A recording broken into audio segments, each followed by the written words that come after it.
ನನ್ನ ಹೆಸರು ನಾಗೇಂದ್ರ ಅಂತ. ತಾಲೂಕು ವಕೀಲರ ಸಂಘದಲ್ಲಿ ವಕೀಲ ವೃತ್ತಿಯನ್ನು ಮಾಡ್ತಾ ಇರ್ತಕ್ಕಂಥದ್ದು. ನಾನು ನೆಲಮಂಗಲದಲ್ಲೇ ಹುಟ್ಟಿ ನೆಲಮಂಗಲದಲ್ಲೇ ಬೆಳೆದಿರ್ತಕ್ಕಂಥದ್ದು. ಇವತ್ತು ಏನು ಈ ನೆಲಮಂಗಲದ ಶಾಸಕರೇನಿದ್ದಾರೆ ಅವರು ಇವತ್ತು ಒಂದು ಯೋಜನೆಯನ್ನು ತರಬೇಕು ಅಂತ ಅಂದ್ಬಿಟ್ಟು ಹೊರಟಿರ್ತಕ್ಕಂಥದ್ದು. ಆ ಯೋಜನೆ ಯಾವುದು ಅಂತಂದರೆ ವೃಷಭಾವತಿ ಕೊಳಚೆ ನೀರನ್ನು ನೆಲಮಂಗಲದ ತಾಲೂಕಿಗೆ ತಂದು ಬಿಡ್ತಕ್ಕಂಥ ಯೋಜನೆಯನ್ನು ತಂದಿರತಕ್ಕಂಥದ್ದು.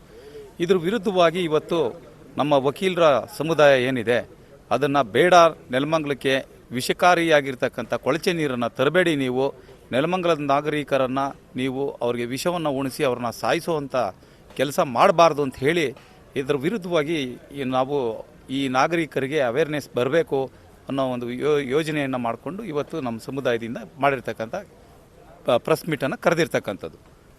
ನಾನು ನಿಮಗೆ ಇಷ್ಟೇ ಹೇಳೋದು, ನೆಲಮಂಗಲ ಶಾಸಕರೇನಿದ್ದೀರಿ ತಾವು ಹೆಂಗಂಡು ಎನರ್ಜೆಟಿಕ್ ಆಗಿದ್ದೀರಾ, ನೆಲಮಂಗಲದಲ್ಲಿ ಗೆದ್ದಿದ್ದೀರಾ, ತಾವು ನೆಲಮಂಗಲದ ನಾಗರಿಕರಿಗೆ ಬದುಕೋಕೆ ಒಂದು ಒಳ್ಳೆ ರೀತಿಯಾಗಿರ್ತಕ್ಕಂಥ ವಾತಾವರಣವನ್ನು ಕಲಿಸ್ಬೇಕಾಗತ್ತೆ, ಮೂಲಭೂತ ಸೌಕರ್ಯಗಳನ್ನು ಕಲ್ಪಿಸ್ಬೇಕಾಗತ್ತೆ.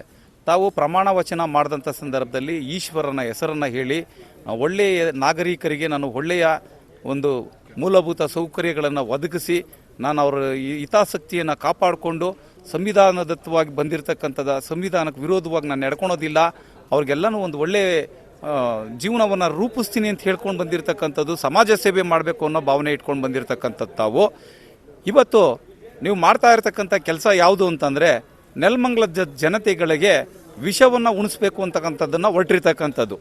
ಇವತ್ತು ನೀವು ಕೆರೆಗಳಿಗೆ 69 ಕೆರೆಗಳಿಗೆ ನೀವು ಕೊಳಚೆ ನೀರನ್ನು ನಾವು ತಗೊಂಬಂದು ಬಿಡ್ತೀವಿ ಅಂತಂದ ಸಂದರ್ಭದಲ್ಲಿ ಆ ನೀರು ಮಳೆ ಹೆಚ್ಚಾದಂಥ ಸಂದರ್ಭದಲ್ಲಿ ಅದು ಹರ್ಕೊಂಡೋಗಿ ಈ ಪಕ್ಕದಲ್ಲಿರ್ತಕ್ಕಂಥ ತಿಪ್ಕೊಂಡಳ್ಳಿ ಜಲಾಶಯ ಇರ್ಬೋದು, ಮತ್ತು ಏನು ಇದು ಮಂಚಿನಬೆಲೆ ಡ್ಯಾಮ್ ಏನಿದೆ ಆ ಡ್ಯಾಮ್ಗೆಲ್ಲ ಹೋಗ್ತಕ್ಕಂಥದ್ದು. ಆ ನೀರನ್ನೇ ತಿರ್ಗಿ ವಾಪಸ್ ನೀವು ಬೆಂಗಳೂರಿನವ್ರಿಗೂ ಕುಡಿಸ್ತಾ ಇದ್ದೀರಾ.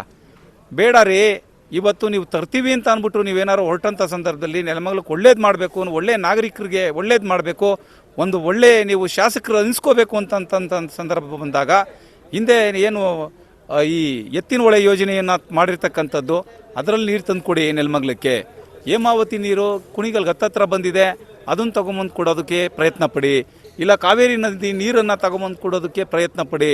ಇಲ್ಲಿಗಾಗಲೇ ಕೈಗಾರಿಕಾ ಪ್ರದೇಶಗಳಿಗೆ ಭೂ ಸ್ವಾಧೀನ ಮಾಡಿಕೊಂಡು ಯಾವುದೇ ರೀತಿಯಾಗಿರ್ತಕ್ಕಂಥ ಕೃಷಿ ಭೂಮಿ ಈಗ ಇಲ್ಲ, ಹೆಚ್ಚಿಗೆ ಭೂಮಿ ಇಲ್ಲ, ಎಲ್ಲನೂ ನೀವು ನಗರ ಪ್ರದೇಶಕ್ಕೆ ಹತ್ರ ಇದೆ ಅಂಥೇಳಿ ಎಲ್ಲನೂ ಭೂ ಸ್ವಾಧೀನ ಮಾಡಿಕೊಂಡು ರೈತರುಗಳನ್ನೆಲ್ಲನೂ ಈಗಾಗಲೇ ಬೀದಿಗೆ ತಂದುಬಿಟ್ಟಿದ್ದೀರಾ. ಈಗ ನೀವು ಈ ಯೋಜನೆಯನ್ನು ನೀವು ಯಾತಕ್ಕೆ ಮಾಡ್ತಾ ಇದ್ದೀರಾ?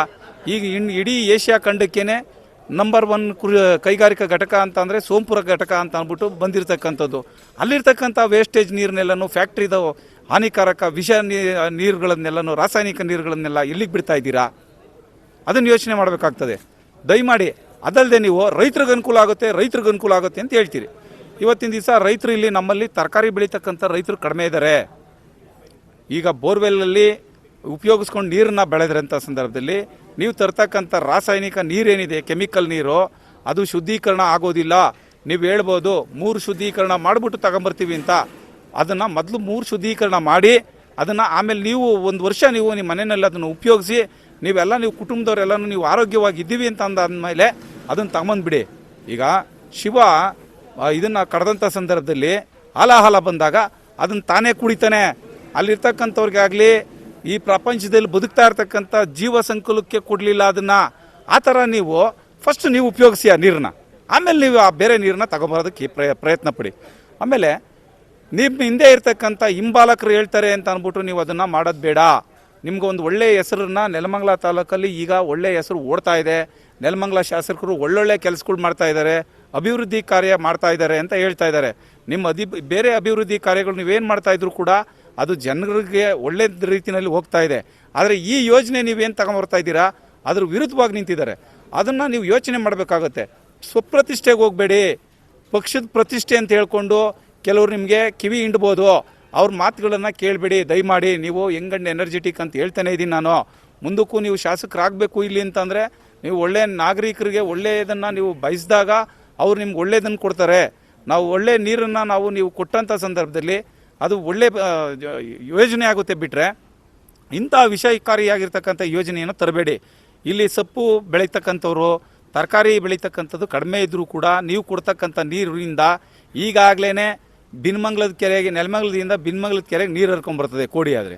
ಬಿನ್ಮಂಗ್ಲದ ಕೆರೆ ತುಂಬಿದ್ರೆ ಮುಂದಕ್ಕೆ ಹೋಗುತ್ತೆ, ಅದು ಹೋಗಿ ಅರ್ಕಾವತಿ ನದಿ ಮೂಲಕ ಹೋಗಿ ಮಂಚಿನಬೆಲೆ ಡ್ಯಾಮಿಗೆ ಸೇರ್ಕೊತದೆ, ಮತ್ತೊಂದು ಕಡೆಗೆ ಹೋಗ್ತದೆ, ಎಲ್ಲ ಕಡೆಗೆ ಹೋಗ್ತದೆ. ನೀವು ಯಾಕೆ ಈ ಥರ ಎಲ್ಲನೂ ಯೋಚನೆ ಮಾಡ್ತಾ ಇದ್ದೀರಾ? ಅಂತರ್ಜಲ ಹೆಚ್ಚಿಸ್ಬಿಡ್ತೀನಿ ನಾನು, ಅಂತರ್ಜಲ ಹೆಚ್ಚಿಸ್ತೀನಿ ಅಂತೀರಿ. ಆ ನೀರು ತಗೊಂಬಂದು ಬಿಟ್ಟಾಗ ಅದರಿಂದ ಹೋಗ್ತಕ್ಕಂಥದ್ದು ಅಂತರ್ಜಲಕ್ಕೆ ಬೋರ್ವೆಲ್ ನೀರನ್ನು ನೀವು ಪಂಪ್ ಮಾಡೋಕೆ ನಾವು ತೊಗೊಳ್ತಾ ಇದ್ದಂಥ ಸಂದರ್ಭದಲ್ಲಿ ಆ ನೀರೆಲ್ಲ ಕಲುಷಿತ ಆಗಿದೆ. ಈಗಲೇ ಫ್ಲೋರೈಡ್ ಕಂಟೆಂಟು 800 ಇದೆ. ಮನೆಗೂ ROಗಳು ಹಾಕ್ಕೊಂಡಿದ್ದಾರೆ. 25 ರೂಪಾಯಿ ಕೊಟ್ಟು ಕ್ಯಾನ್ ನೀರು ಹಾಕ್ಸ್ಕೊತಾರೆ, ಒಂದೊಂದು ಕ್ಯಾನ್ ದಿನ 3 ಕ್ಯಾನ್ ನೀರು ಹಾಕ್ಸ್ಕೊತಾರೆ. ಸಾಮಾನ್ಯ ಬಡವರ್ಗದ ಕುಟುಂಬದಲ್ಲಿರ್ತಕ್ಕಂಥ ಜನ. ನೀವು ಕುಡಿಯೋ ನೀರಿನ ಯೋಜನೆ ಮಾಡಿದ್ದೀರಾ? ಪ್ರತಿ ಹಳ್ಳಿಯಲ್ಲೂ ನಾವು ಕುಡಿಯೋ ನೀರಿನ ಯೋಜನೆ ಮಾಡಿದ್ದೀವಿ ಅಂತೇಳಿ 5 ರೂಪಾಯಿ ಕಾಯಿನ ಹಾಕಿ ಒಂದು ಕ್ಯಾನ್ ನೀರು ಇಟ್ಕೊಳಂಗೆ ಮಾಡಿದ್ದೀರಾ? ಈಗ ನೀವು ಈ ನೀರು ತಗೊಂಬಂದು ಅದನ್ನೂ ವಿಷ ಉಣಿಸ್ಬಿಟ್ರೆ ಎಲ್ಲ ಈ ನೆಲಮಂಗಲದ ನಾಗರಿಕರೇನು ಬದುಕಬೇಕು ಅಂತ ಮಾಡ್ತಾ ಇದ್ದೀರಾ, ಅಥವಾ ಯಾವ್ದಾದ್ರು ದ್ವೇಷ ಇಟ್ಕೊಂಡು ನೀವೇನಾದರೂ ಇಲ್ಲಿಗೆ ಬಂದು ನೀವು ದ್ವೇಷ ರಾಜಕಾರಣ ಮಾಡಬೇಕು ಅಂತ ಏನಾದರೂ ಹೊರಟಿದ್ದೀರಾ? ಯಾವುದೇ ಪಕ್ಷ ಆಗಿರಲಿ, ನಾನು ಹೇಳೋದು ನಿಮಗೆ ಇಷ್ಟೇ, ಇಲ್ಲಿ ಪಕ್ಷಾತೀತವಾಗಿ ಮಾಡ್ತಾ ಇರ್ತಕ್ಕಂಥದ್ದು. ಯಾರು ಕೂಡ ಆ ಪಕ್ಷದವರು ಈ ಪಕ್ಷದವರು ಅನ್ನೋ ಭಾವನೆ ಇಟ್ಕೊಂಡು ಬಂದಿರತಕ್ಕಂಥದ್ದಲ್ಲ. ದಯಮಾಡಿ ನೀವು ಪ್ರತಿಭಟನೆ ಮಾಡೋದಕ್ಕೆ ಸಂವಿಧಾನದ ಹಕ್ಕು, ಸಂವಿಧಾನದವಾಗಿ ಬಂದಿರತಕ್ಕಂಥ ಹಕ್ಕು. ಎಲ್ಲ ಪ್ರತಿಯೊಬ್ಬ ಪ್ರಜೆಯೂ ಕೂಡ ಅದನ್ನು ಪ್ರತಿಭಟಿಸ್ಬೋದು. ಅವ್ನಿಗೆ ಅದು ಸಮರ್ಥವಾಗಿಲ್ಲ ಅದು ಅಂತಂದಾಗ ನೀವು ಅದನ್ನು ಕೊಡಬೇಡಿ ಅಂತ ಕೇಳ್ತಕ್ಕಂಥದ್ದನ್ನು ಅವ್ರಿಗೆ ಕೊಟ್ಟಿರ್ತಕ್ಕಂಥ ಸಂವಿಧಾನದ ಹಕ್ಕು. ನೀವು ಅದನ್ನು ಹತ್ತಿಕ್ಕೋದಕ್ಕೆ ನಾನು ನೋಡ್ತಾ ಇದ್ದೀನಿ ಕೆಲವು ಸೋಷಿಯಲ್ ಮೀಡಿಯಾಗಳಲ್ಲಿ ನೀವು ಪೊಲೀಸ್ ವ್ಯವಸ್ಥೆನ ಎಷ್ಟು ದುರ್ಬಳಕೆ ಮಾಡ್ಕೊತಾ ಇದ್ದೀರಾ ಅನ್ನೋದನ್ನು ಎತ್ತಿ ತೋರಿಸ್ತಾ ಇದ್ದೀರಾ. ಅವತ್ತು ಆ ಅಜ್ಜಿ ಹೆಣ್ಮಕ್ಳು ಅನ್ನೋದನ್ನು ನೋಡ್ದೇನೆ ನೀವು ಅವ್ರನ್ನ, ಆ ಪೊಲೀಸವ್ರನ್ನ ಉಪಯೋಗಿಸ್ಕೊಂಡು ಅವ್ರನ್ನ ತಳ್ಳಾಟ ಮಾಡೋದು, ನೂಕಾಟ ಮಾಡೋದು, ಅವ್ರಿಗೆ ಅಮಾನವೀಯವಾಗಿ ನಡ್ಕೊಳ್ತಕ್ಕಂಥ ಕೆಲಸನ ಪೊಲೀಸ್ ವ್ಯವಸ್ಥೆನ ಇಟ್ಕೊಂಡು ಬಳಸ್ಕೊಳ್ತಕ್ಕಂಥದ್ದು ಮಾಡೋದಕ್ಕೆ ಹೋಗಬೇಡಿ ದಯಮಾಡಿ. ಇಂಥ ವ್ಯವಸ್ಥೆಗಳನ್ನೆಲ್ಲನೂ ಹಿಂದೆ ಹೊರಟೋಯ್ತು. ಹಿಂದೆ ಬ್ರಿಟಿಷ್ನವ್ರ ಕಾಲದಲ್ಲಿ ಅದೆಲ್ಲ ಹೊರಟೋಯ್ತು. ಇವತ್ತು ಪ್ರಜ್ಞಾವಂತ ನಾಗರಿಕತೆ ಇರ್ತಕ್ಕಂಥ ಸಮಾಜದಲ್ಲಿ ಬದುಕ್ತಾ ಇರ್ತಕ್ಕಂಥವ್ರು ಇದನ್ನೆಲ್ಲ ನೋಡ್ತಾ ಇರ್ತಾರೆ. ಇದು ಕಡೆಗೊಂದಿನ ನಿಮಗೆ ಅದು ಕರ್ಮ ರಿಟರ್ನ್ಸ್ ಅಂತ ಹೇಳ್ತದಲ್ಲ, ಆ ಥರ ಆಗೋದು ಬೇಡ. ಮಾನ್ಯ ಶಾಸಕರೇ, ದಯಮಾಡಿ ಕರ್ಮನ ನೀವು ಬೆಳೆಸ್ಕೊಳಕ್ಕೆ ಹೋಗಬೇಡಿ. ಒಳ್ಳೆಯ ಉದ್ದೇಶನ ಇಟ್ಕೊಂಡು ನೀವು ಇಲ್ಲಿ ಬಂದಿರತಕ್ಕಂಥದ್ದು ರಾಜಕಾರಣ ಮಾಡಬೇಕು ಅಂತ ಹೇಳ್ಬಿಟ್ಟು ದಯಮಾಡಿ ಇಂಥ ಈ ಯೋಜನೆಗಳನ್ನು ಕೈ ಬಿಟ್ಟು ಒಳ್ಳೆಯ ಯೋಜನೆಯನ್ನು ಜಾರಿಗೆ ತನ್ನಿ ಅಂತ ಹೇಳಿ ನಾನು ನಮ್ಮ ವಕೀಲರ ಸಮುದಾಯದಿಂದ ನಾನು ನಿಮಗೆ ಹೇಳ್ತಾ ಇದ್ದೀನಿ. ಯೋಜನೆಗೆ ಪ್ರತಿಭಟನೆಯನ್ನು ವ್ಯಕ್ತಪಡಿಸ್ತಕ್ಕಂಥ ಸಂದರ್ಭದಲ್ಲಿ ನೀವು ಇಲ್ಲಿ ಪ್ರತಿಭಟನಾಕಾರರ ಮೇಲೆ ನೀವು ಏನು ಕೇಸ್ಗಳನ್ನು ಹಾಕ್ತಾರೆ ಅದರ ವಿರುದ್ಧವಾಗಿ ನಮ್ಮ ವಕೀಲ ಸಮುದಾಯ ತೀರ್ಮಾನ ಮಾಡಿದ್ದೀವಿ. ಅವ್ರಿಗೆ ಉಚಿತವಾಗಿ ಅವರಿಗೆ ಕಾನೂನಿನಲ್ಲಿ ನೆರವನ್ನು ಕೊಡ್ತೀವಿ ನಾವು. ಅವ್ರು 1 ಗಂಟೆ ರಾತ್ರಿ ಆಗಿರ್ಬೋದು, 12 ಗಂಟೆಯಲ್ಲಿ ಅವ್ರನ್ನೇನಾರು ಪೊಲೀಸರು ಇಂಥ ಯೋಜನೆಯಲ್ಲಿ ಪ್ರತಿಭಟನೆ ಮಾಡೋಂಥ ಸಂದರ್ಭದಲ್ಲಿ ಏನಾದರೂ ಅರೆಸ್ಟ್ ಆಗಿದ್ದಾರೆ ಅಂದರೆ ಅವ್ರಿಗೆ ಉಚಿತವಾಗಿ ನಾವು ಕಾನೂನು ವ್ಯವಸ್ಥೆಯನ್ನು ನಾವು ಮಾಡ್ತೀವಿ ಅಂತ ಹೇಳಿ ನನ್ನ ಮಾತನ್ನು ಮುಗಿಸ್ತಾ ಇದ್ದೀನಿ. ನಮಸ್ಕಾರ.